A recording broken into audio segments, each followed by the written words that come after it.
ಇನ್ನು ರಾಜ್ಯ ಸರ್ಕಾರದ ವಿರುದ್ಧ ವೈ ರಾಘವೇಂದ್ರ ಅವರು ವಾಗ್ದಾಳಿ ನಡೆಸಿದ್ದಾರೆ. ಕಾಂಗ್ರೆಸ್ ಪಕ್ಷ ಅಧಿಕಾರಕ್ಕೆ ಬಂದಾಗಲೆಲ್ಲ ದೇಶ ವಿರೋಧಿಗಳಿಗೆ ಶಕ್ತಿ ಬರುತ್ತೆ. ಕಾಂಗ್ರೆಸ್ ಅಧಿಕಾರಕ್ಕೆ ಬಂದಾಗಲೆಲ್ಲ ದೇಶ ವಿರೋಧಿಗಳಿಗೆ ಶಕ್ತಿ ಬರುತ್ತೆ. ಶಿವಮೊಗ್ಗದಲ್ಲಿ ಬಿಜೆಪಿ ಸಂಸದ ವೈ ರಾಘವೇಂದ್ರ ವಾಗ್ದಾಳಿ ನಡೆಸಿದ್ದಾರೆ. ದೇಶ ವಿರೋಧಿ ಚಿಂತನೆ ಮತ್ತು ಶಕ್ತಿ ಹೆಚ್ಚಾಗುತ್ತೆ.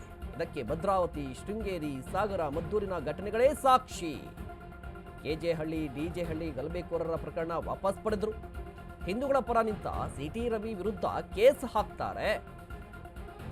ಶಾಂತಿ ಪ್ರಿಯ ಎನ್ನುವ ಸಿಎಂ ಗಲಭೆ ಮಾಡಿದವರ ರಕ್ಷಣೆಗೆ ನಿಲ್ತಾರೆ.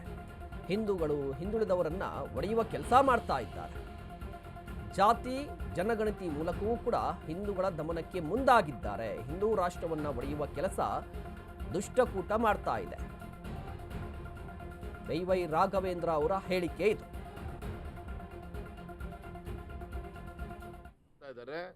ಯಾವಾಗ ಈ ಕಾಂಗ್ರೆಸ್ ಸರ್ಕಾರ ಆಡಳಿತದಲ್ಲಿ ಅದು ಕೇಂದ್ರದಲ್ಲಿರ್ಬೋದು, ರಾಜ್ಯದಲ್ಲಿರ್ಬೋದು, ಬಂದಾಗ ಈ ದೇಶ ವಿರೋಧಿ ಶಕ್ತಿಗಳ ಒಂದು ಚಿಂತನೆ, ದೇಶ ವಿರೋಧಿ ಘೋಷಣೆಗಳಿರ್ಬೋದು, ಈ ರೀತಿಯಂಥ ಆಕ್ಟಿವಿಟೀಸ್ಗಳು ಹೆಚ್ಚಿಗೆ ಆಗ್ತಾ ಇದೆ.